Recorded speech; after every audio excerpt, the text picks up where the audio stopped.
Hello everyone, welcome to our channel, and in this video I am going to discuss your journey in terms of what exactly to do in the 6 months leading to the CAT. So CAT इस बार mostly 30th नवंबर को होने वाला है या 23rd November. So it's going to happen on one of those two dates which basically tells you that there are 6 months to go for the test. तो क्या क्या चीज़ें करनी चाहिए. अब मैं यहाँ पे डिस्कस करूँगा काफ़ी सारे मेंटल एस्पेक्ट्स की about the test and I will tell you a few things that you should be doing if you are to crack the test and get a 99 percentile और get into the IIMs of your choice. ये सारी चीज़ें अगर करनी है तो क्या क्या चीज़ें ध्यान में रखनी चाहिए, that is basically what I am going to discuss here. तो सबसे पहले स्टार्ट करते हैं व्हाट्स नीडेड. तो कुछ चीज़ें हैं that you absolutely need to have in yourself so as to be able to crack the CAT. अब सबसे पहला ट्रेट या सबसे पहली चीज जो मुझे चाहिए that all of you should have in yourself, you should imbibe in yourself is a problem solver attitude. Are you someone who likes answering questions? That is the first thing that I would like to ask all of you aspirants. अगर question सुनते ही डर लगने लगता है कि शायद मेरा आंसर गलत हो जाएगा या लोग क्या सोचेंगे, क्या होगा अगर मैं गलत आंसर दूंगा, लोग मुझ पे हंस देंगे, if these are the thoughts that come to your mind, I think you need to get rid of all these thoughts because ये सारे thoughts काफी ज़्यादा amplify होंगे when you are preparing for the CAT and at the end of it you might end up lacking a lot of confidence.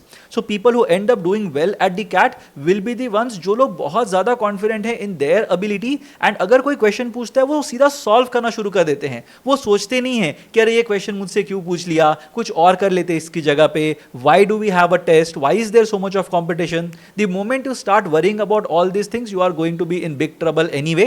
You know that you have signed up to take the CAT. You know there is going to be a lot of competition and there has to be competition because जो prize तुमको मिलने वाला है at the end of it, that is going to be a nice sweet fruit that you are after. तो उसके पीछे of course obviously बहुत सारे लोग होंगे, तो competition होना एक अच्छी बात होती है. You make sure that you are mentally prepared to answer questions and you are not scared of the competition. The second thing that I would want you to do is solve 10,000 questions. अभी roughly तुम्हारे पास 180 days बचे हैं. 180 days के अंदर 10,000 questions, meaning that on an average you will have to solve around 52, 53, 55 questions पकड़ लो on a daily basis. If you are taking a mock, you would have automatically solved 68 questions. अगर वो last year के pattern के हिसाब से है तो. So make sure that you are solving 10,000 questions over your entire 6 month का journey. And if you have started earlier, I am sure कि इसमें से 20-30% ground तो cover हो चुका होगा till now. You will have to cover 70% of the remainder part. अब यहाँ पे 3,000 plus 2,000 plus 5,000 का क्या मतलब है? This is in the order of the sections that appear at the CAT. So 3,000 questions I would suggest that you practice from the VARC section. 2,000 questions I would suggest that you practice from the DILR section and 5,000 questions from Quant is what my expectation is going to be. अब यहाँ पे अगर मैं 3,000 questions बोल रहा हूँ from VARC, roughly 2,000 questions will be from the RC part and roughly 800 to 1,000 questions you can practice from the VA part. 2,000 questions DILR का I would suggest going for around 500 sets. अगर 500 quality sets solve कर देते हो DILR से, I think you would be mentally prepared to deal with the eventuality that's going to happen on the 30th of November. And 5,000 questions from Quant are going to be good enough to cover all the topics that you would have studied going into the test. Now talking about the topics that are there and the kind of preparation that you need to do, we have a program of our own called the Power Prep program. So if you like the way in which I teach, you can have a look at the program. There are a few trial lessons that are there. You can just go through them and you will be able to understand what is covered in that program. That program will cover all the basic concepts that you need to crack the CAT and they are explained in a very simplistic manner so that even people who are not very comfortable with the concepts will be able to crack the CAT. अब यहाँ पे देखते हैं second चीज या third चीज जो मुझे करनी है, that is reading habit across genres. अब क्या पढ़ना चाहिए? या तुम काफी बड़े हो गए हो तो मुझे बताने की जरूरत नहीं है कि what you should be reading, but whenever someone tells you कि नहीं every day you have to read the Hindu cover to cover, तुमको 5 न्यूज़पेपर पढ़ने चाहिए, 50 वेबसाइट्स देखनी चाहिए, I would not really force you to do all those things. Do what you like. Just be consistent. You should have a reading habit. The second important thing is the reading habit should be across genres. सिर्फ sports देखना पसंद है करके मैं सिर्फ sports के चीज़ें follow कर रहा हूँ, उसके ही सबरेडिट्स फॉलो कर रहा हूँ या उसके ही आर्टिकल्स पढ़ रहा हूँ, वही वेबसाइट्स देख रहा हूँ, I don't think I'm going to improve a lot in the next 6 months. But if let's say something does not make me comfortable, let's say history पढ़ा रहा है कोई, and I am absolutely not comfortable with history, let's say for example, तो मैं क्या करूंगा, I will try to learn it in an easier manner. तो क्या कर सकते हैं इजीली पढ़ने के लिए, you can simply go to ChatGPT and you can ask concepts to be explain to you like a 10-year-old. तो बोल दो explain like a 10-year-old, explain like I am a 10-year-old. कुछ भी चीजें पूछ सकते हो. You want to talk about the Byzantine Empire, बोल दो कि भाई मुझे बाइजेंटाइन एम्पायर के बारे में एज अ 10-year-old बता दो इन 1000 words. Chat GPT will give you the entire thing with sources. बोल दो मुझे एडिशनल रीडिंग करनी है. तो ये सारी चीजें हो सकती हैं. So make sure that things that you are not comfortable with, you are hunting for those things aggressively and उसको रिजॉल्व करने की कोशिश करो. उससे जितना दूर भागोगे उतना ही जाके वहां पे टकरा जाओगे. Because at the end of the day if you have had a look at any of the past CATs, you will see at least one passage that will make you super uncomfortable, and वो situation में हमको नहीं फंसना है. So we just have to understand one thing, that we are suppose to read across a lot of different genres. वो philosophy हो सकता है, साइकोलॉजी हो सकता है, मेडिसिन हो सकता है, it could be technology, it could be sport, it could be society, social topics हो सकते हैं, कल्चरल टॉपिक्स हो सकते हैं, कुछ भी हो सकता है. So make sure that you are reading across genres. कोई भी चीज को ये देख के छोड़ मत देना कि ये तो बकवास है, मुझे तो इसके बारे में सुनना ही नहीं है. Please don't do that.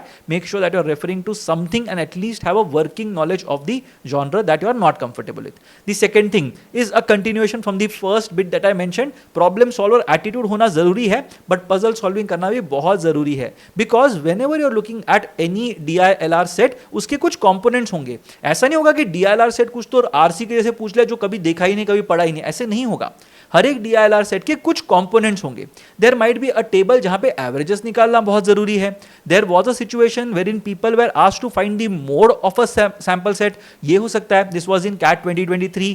Cat 24 के अंदर एक बहुत ही इंटरेस्टिंग सा सेट आया था which was based on candlesticks. So जो ट्रेडिंग वगैरह करते हैं, जिन्होंने देखे हुए हैं कैंडलस्टिक्स, उनके लिए शायद थोड़ा ईजी हो सकता है. So all these things appear at the CAT a lot more frequently. When diagrams अगर सॉल्व किए हैं, you will be able to solve questions as well. So make sure that you are solving as many puzzles as is possible. If you know of any novel puzzle types except the sudokus of the world, do let me know in the comment section and I will try to make a video on that particular puzzle type. So puzzle solving बहुत ज़्यादा important है because वो एक building block होता है DILR का. Normally puzzles तो नहीं पूछेंगे CAT के अंदर, but अगर building blocks मेरे सही हैं, I will be able to one let go of the fear कि भाई ये puzzle शायद मुझे ना आए, and the second thing is I will be much more confident that every puzzle can be solve. ये कॉन्फिडेंस होना चाहिए कि हर एक क्वेश्चन का एक सोल्यूशन होता है and I am good enough to get that particular solution in spite of the uncertainty involve. तो ये अगर एटीट्यूड होगा, you will do really well at the test as well. Next चीज, मैथ फ्रेंडलीनेस. बहुत सारे लोग डर जाते हैं मैथ से बिकॉज उनको मैथ्स अच्छे से नहीं पढ़ाया गया होता. सो स्कूल के अंदर तुमको बताया था कि हाँ ठीक है, ये 4 चीजें हैं, इसको रट लो, समझ लो, और वही क्वेश्चन एग्जाम में आने वाला है. तो the same thing you had to go and kind of do the same thing again during the test. तो स्टेप्स कर लिए, एग्जाम में जाके आंसर दे दिया, खत्म हो गई बात, भूल गई सारी चीजें. But then you have not been taught a lot of fundamental concepts so well that you are not that you are confident enough to solve it in a test taking environment. तो वो बहुत लोगों के पास नहीं होता. So make sure that you establish friendliness with numbers. The power prep program that I was talking about will cover all these things. So have a look at it in case you are absolutely bad at math. Even if you have joined a coaching institute, वहाँ पे भी अगर समझ में नहीं आ रही है चीजें, do have a look at the program. That program has been designed keeping you in mind. The next thing is mock taking. बहुत ज़्यादा important है to take mocks, and if I'm talking about mock taking in general, I would also like to recommend SimCats because SimCats are the mocks that are taken by a lot of CAT toppers and 100 percentilers. सबसे ज़्यादा student base SimCats का ही होता है every year. So I would suggest going for SimCats if you have not joined any mocks, and if you are of course planning to take the SimCats, do use the coupon code 0.99IMS to get a flat 10% discount when you are making the purchase. So mock taking बहुत ज़्यादा important है. If you ask me, I would say that anywhere between 20 to 30 mocks are absolutely mandatory if you are planning to take the CAT. What I would suggest is you start by taking one mock every 10 days from now till August. August के बाद उसको once every week कर लेना, and when you reach the mid of October, last 1 month 1.5 months बचे होंगे, उस time पे you can take 2 मॉक्स पर वीक और 5 मॉक्स एवरी 2 weeks. तो वो फ्रीक्वेंसी रख के अगर करोगे, I think you will be able to do a good job when it comes to the CAT. तो मॉक टेकिंग बहुत ज़्यादा इंपॉर्टेंट है, एनालिसिस भी बहुत ज़्यादा इंपॉर्टेंट है. Then planning and discipline again is very important. Everybody tells you कि plan करो, एग्जीक्यूट करो, ये करो, वो करो, सब चीजें बोलते हैं, but then you are suppose to do it on your own as well, right? So planning is extremely important. I will give you one small thing that I have in mind when it comes to planning, that is you have to set weekly targets for yourself. अगर ये सोच के चलोगे कि नवंबर 30th को cat होने वाला है, तब तक मेरा अरिथमेटिक और अलजेब्रा पूरा हो जाना चाहिए, वो कभी भी नहीं होगा. You can't have targets that are so distant. You have to have targets that are immediate in nature, because one thing वो तुमको चेक में रखेगा, and the second thing you will basically feel good about yourself once you achieve that particular target. तो वो instant gratification भी मिल जाता है once you achieve that particular target. So यहां पे क्या करना है, एवरी वीक वन डे या half a day you keep out and make sure that you are planning for the entire week ahead. अब इसका क्या मतलब बना, लेट्स से फॉर एग्जांपल मैंने सोचा है कि नेक्स्ट वीक के अंदर मैं 20 टॉपिक्स करने वाला हूं. अब 20 topics might seem like a big deal to you, but it isn't. 20 topics का मतलब क्या है, सिंपल इंटरेस्ट एक टॉपिक हो गया, कंपाउंड इंटरेस्ट एक टॉपिक हो गया, difference between SI and CI for 2 years ये एक टॉपिक हो गया, एलिगेशन एक टॉपिक हो गया, मिक्सचर्स जो हो गया, वेटेड एवरेजेस वाला पार्ट वो एक टॉपिक हो गया. तो ऐसे करके बहुत सारे टॉपिक्स मेरे पास होंगे. Let's say for example I decide that I am going to do 20 topics in the coming week. Now I have to ensure that I have everything in front of me at the beginning of the week, कि मैं ये topic पढ़ूंगा तो कहां से पढ़ूंगा या कहां से पढ़ूंगी. मेरे पास अगर एक बुक है, let's say for example I have an Arun Sharma with me, ठीक है, तो अरुण शर्मा का क्वांटिटेटिव एप्टीट्यूड का बुक है मेरे पास, या क्वांटिटेटिव एबिलिटी का बुक है मेरे पास. I know that I am going to refer to that book. If you are joined an institute, be it IIMS, TIME, CL, कोई भी इंस्टीट्यूट अगर ज्वाइन किया होगा तो उनका भी मटेरियल तुमको मिला होगा. So make sure that you have your material in place that you are going to look at for the coming 1 week. अगर मैंने सोचा है कि हर एक टॉपिक के बाद I am going to solve 20 questions from that particular topic, ensure that you have 20 questions in front of you before the week starts. ऐसे नहीं होना चाहिए कि मैं बैठ गया पढ़ाई करने के लिए and suddenly I realized यार ये SICI का 2 साल का डिफरेंस जो है ना बहुत इंटरेस्टिंग लग रहा है, एक बार ना थोड़ा YouTube पे जाके देख लेते हैं if someone else has said something about it, and then you get into that rabbit hole कि मैं वही कर रहा हूं, मैं एक वीडियो देखना शुरू करता हूं, फिर मुझे पता चलता है कि अरे उसने तो बोला ये शॉर्टकट है, इसमें सॉल्व कीजिए 15 सेकंड के अंदर, and now I get into the second video and then I suddenly get distracted and suddenly I see a geometry question somewhere, and YouTube is very good at utilizing the algorithm, right? तो यहाँ पे यही करते रहोगे, फिर वापस आओगे ही नहीं अपने कोर प्रिपरेशन के ऊपर. That's why make sure that you have everything in front of you. कोई लिंक को अगर रेफर करने वाले हो, कोई YouTube वीडियो देखने वाले हो, कोई प्रॉब्लम नहीं है, make a playlist of it and keep it, उसको हिडन करके रख देना अपने अकाउंट पे, कोई प्रॉब्लम नहीं है. But have everything ready before you actually start solving questions. Solve करने बैठोगे तभी मत सोचना कि अभी कहां से सॉल्व करूं, बहुत टाइम पास उसमें हो जाएगा.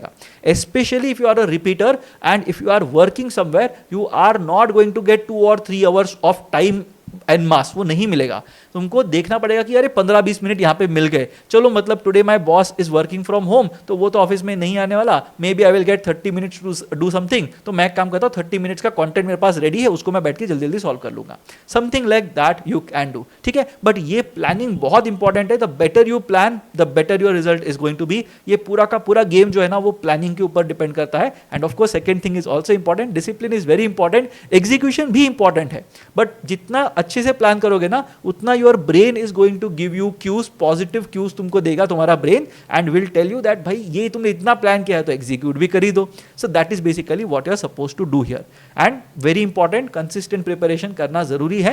Every topic needs to have a practice associated with it, and after you have done a few topics you have to test yourself. तो कैट के अंदर ना यहाँ पे अगर देखोगे तो अलग अलग स्टेप्स होते हैं इन terms of preparation.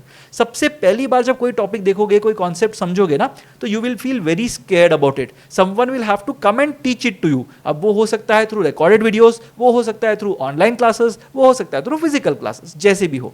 But someone will have to come and tell you कि भाई ये कॉन्सेप्ट है ना, ये एग्जिस्ट करता है. And then you will suddenly be like, oh ये कॉन्सेप्ट तो अच्छी बात है, ये एग्जिस्ट करता है, very good. That is the first stage of learning. The second stage of learning is now you have learned the concept and you are trying to solve the questions. अब solve करने के लिए एकदम अचानक से थोड़ी समझ में आएगा कि अरे क्वेश्चन आ गया जल्दी solve करना शुरू करो. ऐसे तो नहीं होता बहुत लोगों के साथ.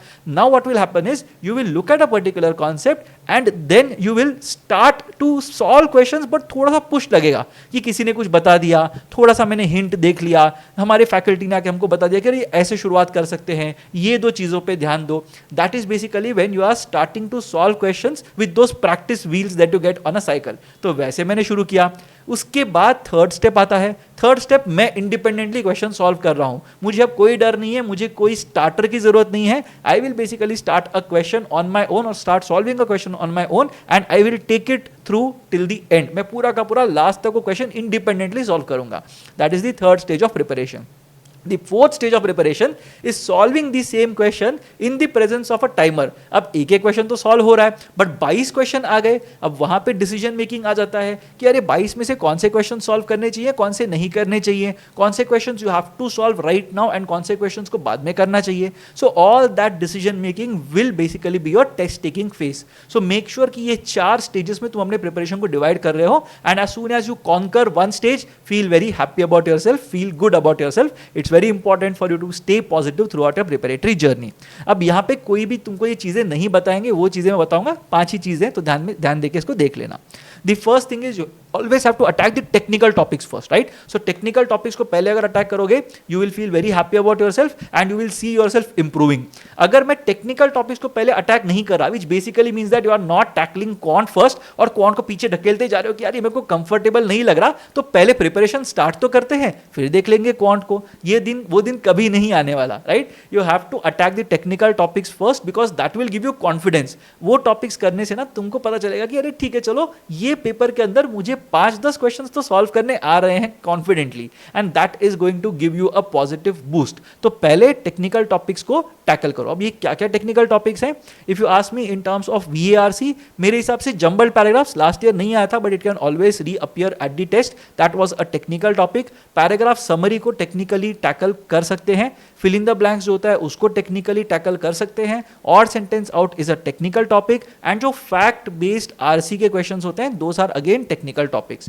पूरा का पूरा क्वांट जो है वो टेक्निकल टॉपिक से भरा हुआ है, but I would like to suggest that you tackle algebra because algebra is purely technical, उसमें कोई स्टोरी नहीं होता। अरिथमेटिक के अंदर स्टोरी होती है कि एक ने यहाँ पे 5 लीटर्स मिल्क ले लिया, 2 लीटर पानी ले लिया, मिक्स कर दिया, फिर उसमें से मिक्सचर निकाला, फिर उसमें और कुछ डाल दिया, so then it becomes a story, right? But algebra is a topic जहां पे इट्स प्योर फॉर्मूला। तुमको फॉर्मूला पता है, you have seen the question type, you will be able to nail the question type. अगर नहीं पता, नहीं आएगा। Same thing goes with geometry as well. तो algebra and geometry definitely are technical topics जिसके बारे में आई विल टेल यू कि इसको अटैक करो अच्छे से।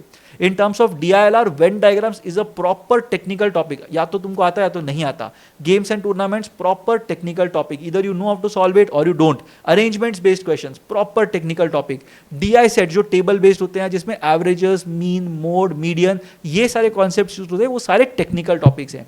Make sure that you are attacking all these technical topics first. बाद में you can take maxima minima के केसेस, क्रिटिकल पाथ वाले questions, abstract RCs, permutations and combinations based questions, number theory वाले क्वेश्चंस। तो वो सब चीजों को थोड़ा आगे पुश कर सकते हो, बट टेक्निकल टॉपिक्स को पहले अटैक करना is going to be my suggestion. VARC को लेके a lot of people have a lot of problems. तो होता क्या है पता है, पहले you don't even acknowledge that there is going to be a problem. तो मुझे प्रॉब्लम है ही नहीं, VARC तो ठीक है यार, मतलब वो पेपर सेटर ने कुछ तो गलत आंसर दे दिया, इसके लिए मेरा गलत हुआ। That is basically the attitude that people have, not a good attitude to have, because out of the 24 questions that might appear at the VARC section, except maybe 5 or 6 questions जो contentious हो सकते हैं। I agree that there are some questions जहां पे your answer and my answer will equally be competent, या फिर your answer might be almost right, तो वहां पे मैं डिबेट नहीं करूंगा। बट बाकी 18 क्वेश्चंस तो सही है ना, वहां पे तो एक ही आंसर राइट होने वाला था। तो you have simply overlooked some fact, तो वो मुझे देखना है कि क्या मैंने ओवरलुक किया हुआ है। सो उसके लिए you have to record yourself when you are solving VARC and you will see when we are doing the live mock solving sessions कि कैसे I tackle the VARC section, तो वो एक समझ में आ जाएगा।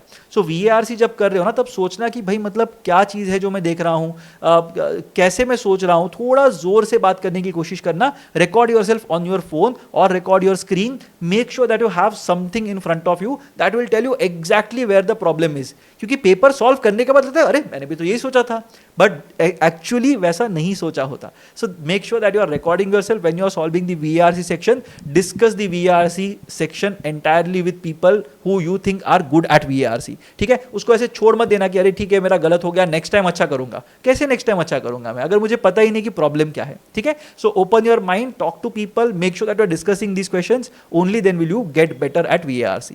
द थर्ड थिंग इज यार focus on going for an MBA and not just cracking the CAT. मेरे को कैट क्रैक करना है, ब्लैक आई चाहिए, मुझे 99 परसेंटाइल मिला तो क्या होगा, 99.5 परसेंटाइल मिला तो क्या होगा, 12th में मेरे 55% हैं तो मैं क्या करूं? कुछ नहीं करना है। You have decided that you want to do an MBA, you want to become a manager, you aspire to become a CEO at some point in time. भाई तुमको वो करना है तो वो करो ना।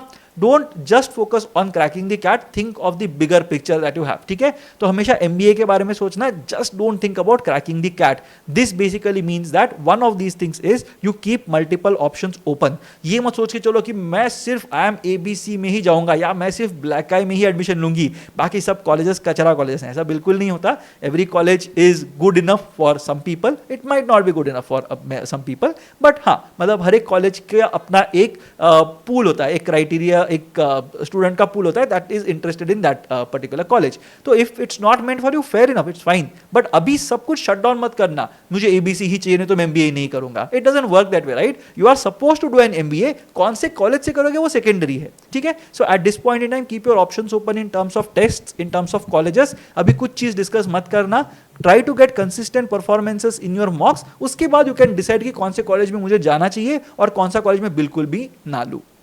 नेक्स्ट थिंग, सबसे इंपॉर्टेंट चीज यार, शील्ड योरसेल्फ फ्रॉम नेगेटिविटी। बहुत सारे लोग बहुत सारी चीजें बोलते हैं on a lot of different forums. There is a lot of negativity that is spread in general across forums because people like to consume negative negative news that are there, right? So ये सारी चीजें लोगों को अच्छा लगता है सुनने में कि अरे देखो ये प्लेसमेंट टीम तो एकदम चोर प्लेसमेंट टीम है, ये कॉलेज में 50 लोगों का प्लेसमेंट ही नहीं हुआ, यहाँ पे टीचर्स सिखाते ही नहीं है, 20 लोगों को फेल कर दिया, इसने फीस बढ़ा दिए, उसका ये हो गया, इसका ये हो गया, रिजर्वेशंस बहुत ही खराब चीज होती है, and all those things are there, right? ये कॉलेज अकैट्स को इतना इंपॉर्टेंस क्यों देता है, ये कॉलेज के अंदर तो 65% विमेन है। तो all these things will be floating on around you and they will keep you engaged, right? But engage नहीं होना है हमको ये सब चीजों के अंदर। यार हमको कॉलेज के अंदर एक सीट चाहिए, एज सिंपल एज दैट। मुझे उसके बाद में कुछ चेंज नहीं करना है इन दिस पर्टिकुलर कंट्री। अगर मुझे करना है कुछ change in the country, then get into politics, get into positions of power, try to impact things from there. यहाँ पे बैठ के कोई फोरम देख के, कोई कमेंट सेक्शन देख के अगर मैं सोचना शुरू कर दूं कि यार ये सब खराब हो रहा है या फिर ये बकवास है करके, I am only spoiling my future. I am not doing anything about the countries future और द डेमोग्राफिकल फ्यूचर के बारे में कुछ नहीं कर रहा, मैं सिर्फ अपना फ्यूचर खराब कर रहा हूं। So shield yourself from negativity as much as you can. कोई भी चीज देखो, छोड़ दो। मुझे MBA करना है, I am very clear about it, I will have my single minded focus in realising my dream, that's it, और मुझे कुछ नहीं करना है। Now we will look at a few things that you will come across when you are preparing. तो मैं कुछ highlights बताऊंगा चीजों के जो होने वाले हैं। सो जून प्लस जुलाई में क्या करना है? I told you that you have to cover concepts, and there are around 250 to 260 concepts that are asked at the CAT regularly. So if you want a list of those concepts, you can have a look at any of the programs that we have. उसके अंदर पूरा का पूरा concepts का list एक दिया होगा मैंने, with also we'll have the video release schedule as well. तो उसको ignore कर देना, but concepts का list एक बार देख लेना. All those concepts you will need to crack the CAT. ठीक है? तो June and July are 2 months that you are going to have, जिसके अंदर you are going to cover all the concepts. क्यों मैं जुलाई तक बोल रहा हूँ? Because जुलाई एंड में ना कैट का नोटिफिकेशन आता है, एंड उसके बाद a lot of people start getting serious about their CAT prep, and when they are getting serious, if you are also getting serious, you will never be able to overpower these people. मुझे उन लोगों से आगे जाना है when these people are seriously preparing for the CAT, because वहां पे मुझे देखने मिलेंगे अच्छे अच्छे परसेंटाइल्स, अच्छे अच्छे scores. I will start feeling good about myself. तो June and July, as the quote says, if I had 8 hours to chop down a tree, I would spend the first 6 hours sharpening my axe. Very important. ठीक है, तो पहले concepts अगर clear होंगे, you will be able to solve questions very nicely. अगर concepts clear नहीं है तो क्वेश्चंस सॉल्व नहीं होंगे. शॉर्टकट्स वगैरह के पीछे मत भागना. Make sure that you are solving your concepts और you are understanding your concepts really well. The next phase is going to be August plus September. अब यहाँ पे इसको पढ़ना कैसे है? This is basically hierarchy of competence. तो नीचे से ऊपर पढ़ो. पहले ना अनकॉन्शियस इनकॉम्पिटेंस होता है. तो यहाँ पे बहुत सारे लोग होंगे at this point in time. You don't have to be there, but a lot of people will be here. उनको मार्क्स नहीं मिल रहे हैं and they don't even know why they are not getting marks. तो unconscious भी है और incompetence भी है. तो incompetency है, but क्यों incompetent है समझ में नहीं आ रहा. Then they will start exploring कि अरे क्या गड़बड़ हो रहा है, कहाँ पे प्रॉब्लम हो रहा है. Then they will get to know, oh I am bad because of this. तो वो होता है conscious incompetence. Now I know that I am bad and I also know why I am bad. The third thing is conscious competence. अब मुझे समझ में आ गया है कि ये चीज मेरी खराब है. I will properly work on that bit and become competent. So conscious competence आ जाएगा. And the last thing is going to be unconscious competence. इसका मतलब क्या बनेगा, अभी तुमको पता भी नहीं है कि क्या क्या चीजें that you have got better at. So preparing for the CAT is not just preparing for the test, it also embraces a new way of living life. You become more disciplined, you start rewarding yourself, you start becoming selective, you start drawing boundaries. These are life skills that you are going to get. It's not just about CAT preparation, these are life skills that you are going to get and they will help you when you are going for your jobs, in your career. हर जगह पे ये चीजें काम आएंगी, ठीक है. So make sure that ये hierarchy को हमेशा ध्यान में रखो. The first thing that you have to do is you have to accept कि भाई कुछ गड़बड़ है. अगर एक्सेप्ट ही नहीं करोगे, इसको उसको ब्लेम करते रहोगे, तो वही करते रहोगे, वो मुझे नहीं करना, ठीक है. So look at this particular hierarchy that we have. Now you have to understand one thing again. When you are preparing for the CAT, the first thing you have to understand is you have to understand your incompetency. कोई चीज़ में मैं अच्छा नहीं हूँ, तो वो मुझे पहले समझना पड़ेगा सेक्शन लेवल पे. So today if I ask you which section are you struggling with, you will have an answer. I don't like quant, मुझे वर्बल में प्रॉब्लम हो रहा है, मेरे को DILR समझ में नहीं आता, GK तो मुझे करना ही नहीं है, डिसीजन मेकिंग कुछ भी समझ में नहीं आया लास्ट टाइम जब मैंने ZAT दिया था. So all those things will be at a section level. When you reach the month of August and September, you have to think about it at a topic level. कि तब मुझे आके मत बोलो कि अरे क्वांट में ना सर बहुत प्रॉब्लम हो रहा है लाइफ के अंदर, तो क्वांट में प्रॉब्लम हो रहा है तो क्वेश्चन सॉल्व करो, that is the solution that I am going to give you, right. But the problem here is you have to be very clear about it. तो यू कैन से दैट अच्छा ठीक है, मैंने arithmetic काफी ज्यादा cover किया है, मुझे टाइम स्पीड डिस्टेंस काफी डिसेंटली समझ में आया है, बट उसके अंदर जो एस्केलेटर्स का टॉपिक है ना वो मुझे थोड़ा डिफिकल्ट लग रहा है. Then you will get better answers, you will get better answers yourself. You will say that ठीक है, एस्केलेटर्स लास्ट 5 साल में कैट में कितनी बार आया है, एक ही क्वेश्चन आया है 5 साल में. So do I really need to do escalators while sacrificing the other topics? Not really. तो escalators को ना थोड़ा साइड में रखते हैं, and that is basically how your preparation will develop. And when you reach the months of October and November, that is basically when you are starting to think about a question level kind of a competency. तो वहाँ पे ये question मुझे solve करना चाहिए कि नहीं करना चाहिए, that is basically the question that you should be asking when you reach the months of October and November. And remember this part, this is a dialogue from a kind of an underrated movie that I had seen long ago. It's called कामयाबी और नाकामयाबी इंसान खुद ही चुनता है, right. So you choose your successes, you choose whether you are going to be successful और whether you are going to not be successful. So ये दोनों choices you are going to make. So make sure you are making the right choice and you are preparing throughout the entirety of these 6 months that are in front of you. If you have any specific queries regarding this particular bit, let me know in the comment section. If you would like to have some more videos from my side about anything else and want to give a suggestion, please feel free to let us know in the comment section below. I hope you have stayed subscribed to this channel. If you like the video, share it with your friends and make sure that you like the video as well, and also engage in the discussion that will be going on in the comment section below.